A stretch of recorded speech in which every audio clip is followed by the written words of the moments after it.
Assalamualaikum warahmatullahi wabarakatuh. Alhamdulillahirabbil alamin. Allahumma salli wa sallim ala sayyidina Muhammad amma ba'd. Semeton-semetonku sak gagah-gagah, sak inges-inges, saudara-saudaraku dimanapun berada.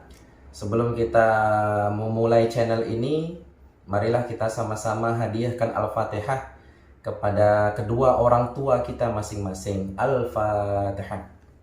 Bismillahirrahmanirrahim. Alhamdulillah.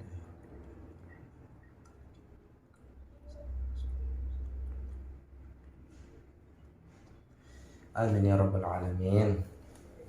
Selanjutnya kami hadiahkan Al-Fatihah kepada teman-teman, saudara-saudara yang sudah menyukai video kami, yang sudah membagikan video kami, dan yang sudah mensubscribe channel kami. Al-Fatihah. Bismillahirrahmanirrahim.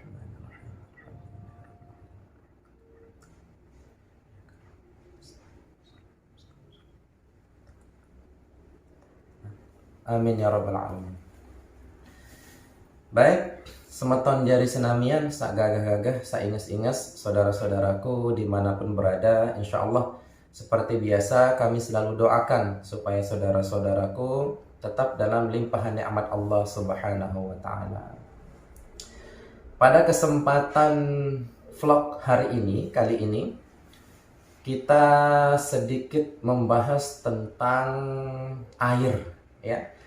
Jadi alat bersuci itu salah satunya adalah air, ya. Jadi alat bersuci itu ada 3, ya. Yang pertama adalah air, yang kedua adalah debu, yang ketiga adalah sesuatu yang menyerap. Namun fokus pembahasan kita untuk vlog ini adalah tentang air, begitu ya. Jadi ketika kita dakwah di tengah-tengah masyarakat, ada masyarakat yang bertanya kepada saya, kepada kami, jadi Ustadz, mana wudhu yang tidak bisa batal? Mana itu yang disebut dengan mandi junub atau junub batin? Mana yang dikatakan dengan junub batin?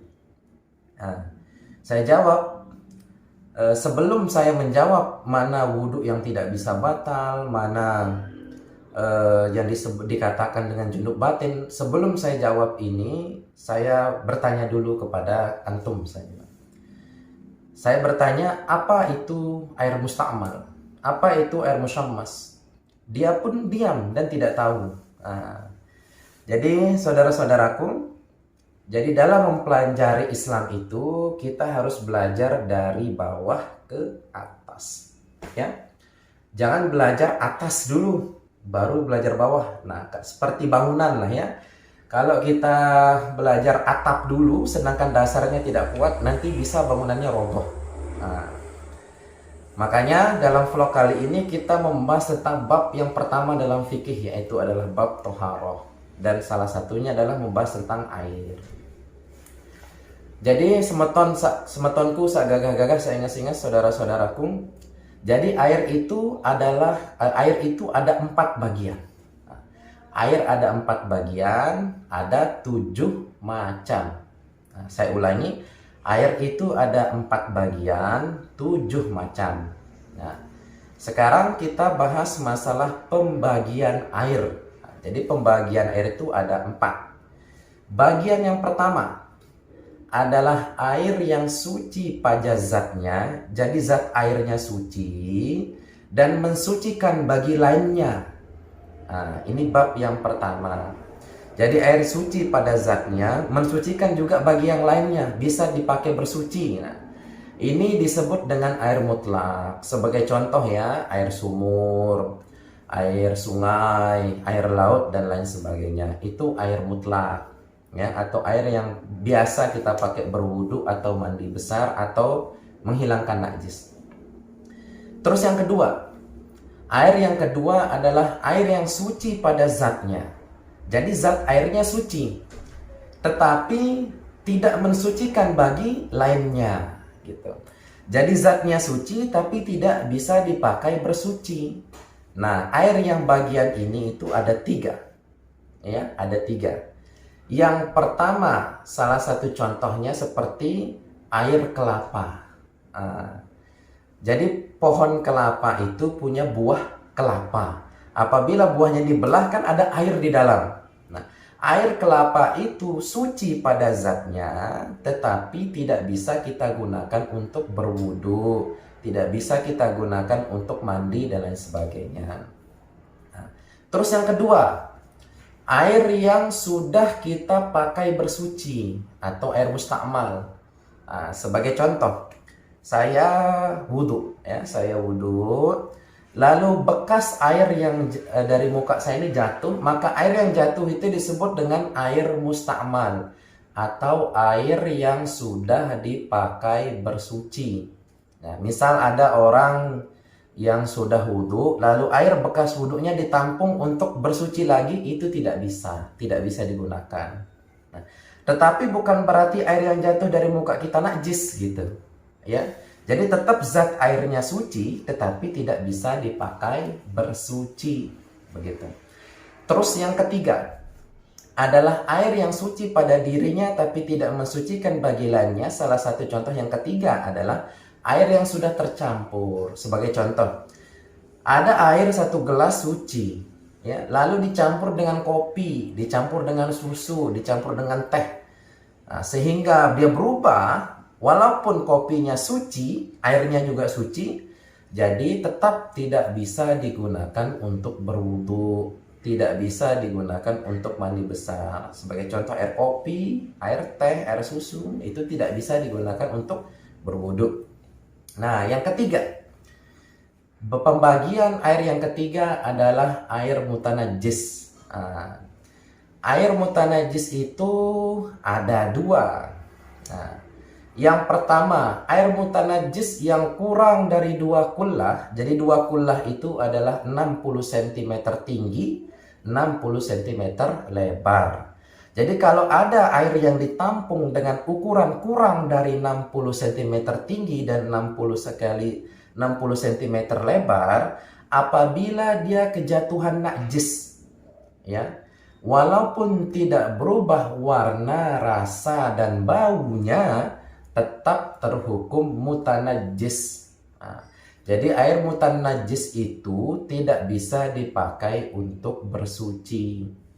Nah, bagian yang kedua, air mutanajis yang kedua, apabila dia lebih dari 2 kullah, misal 60 cm tinggi, 60 cm lebar, ya. Jadi lebih, misal air sungai kan panjang, kan air sungai kan panjang.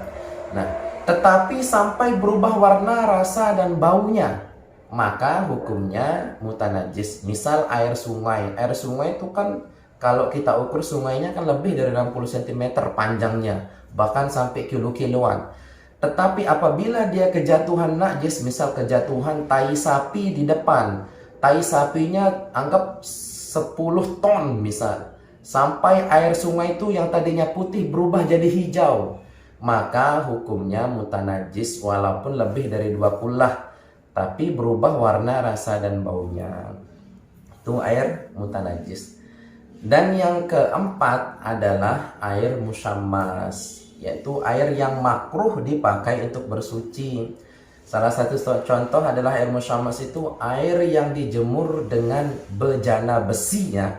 Jadi bejananya bejana besi, misal tandon, ya, tandon, dia punya tandon tapi terbuat dari besi berkarat, yang bisa berkarat.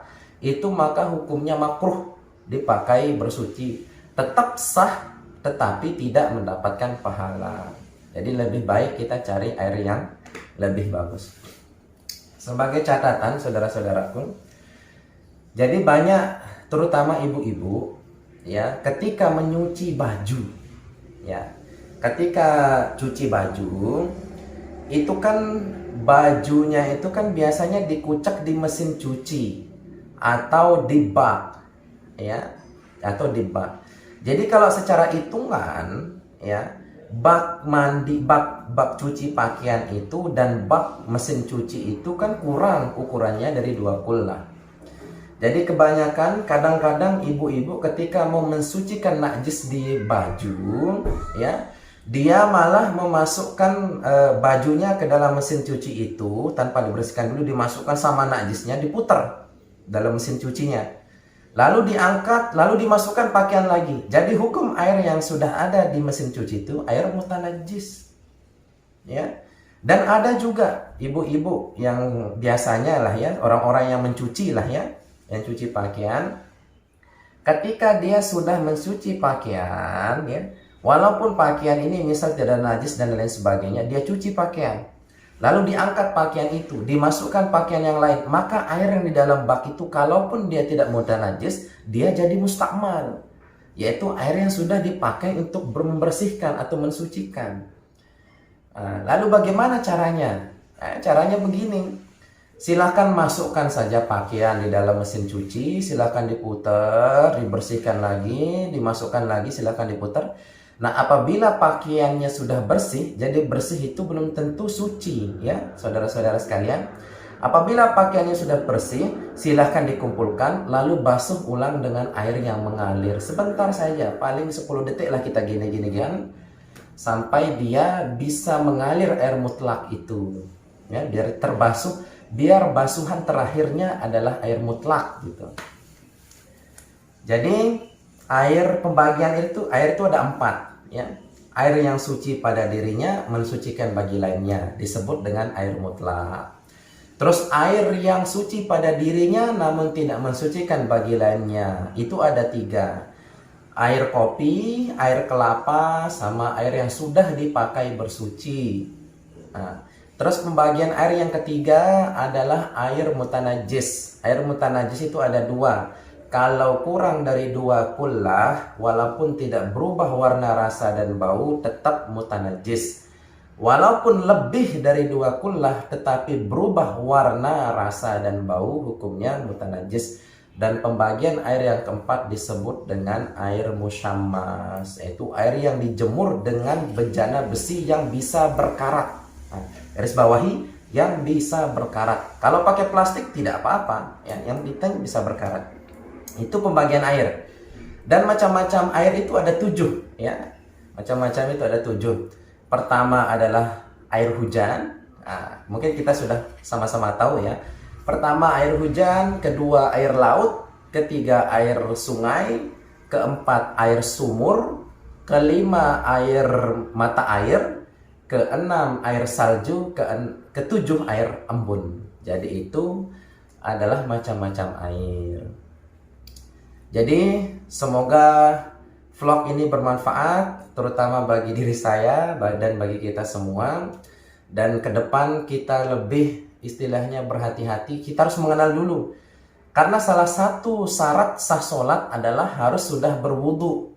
Dan salah satu syarat sahnya wudu adalah menggunakan air mutlak. Ya. Kalau dia berwudu tidak menggunakan air yang mensucikan, maka wudunya tidak sah. Kalau wudunya saja sudah tidak sah, maka sholatnya pun tidak sah. Kalau sholatnya pun tidak sah, maka rukun Islam yang kelima rukun Islam yang kelima adalah sholat. Perlu dipertanyakan. Semoga vlog ini bermanfaat bagi diri saya dan kepada kita semua. Apabila itu positif, itu benar, itu datang dari Allah Subhanahu wa Ta'ala. Dan apabila ada kesalahan, maka itu datang dari pribadi diri saya sendiri. Akhirul kalam, assalamualaikum warahmatullahi wabarakatuh.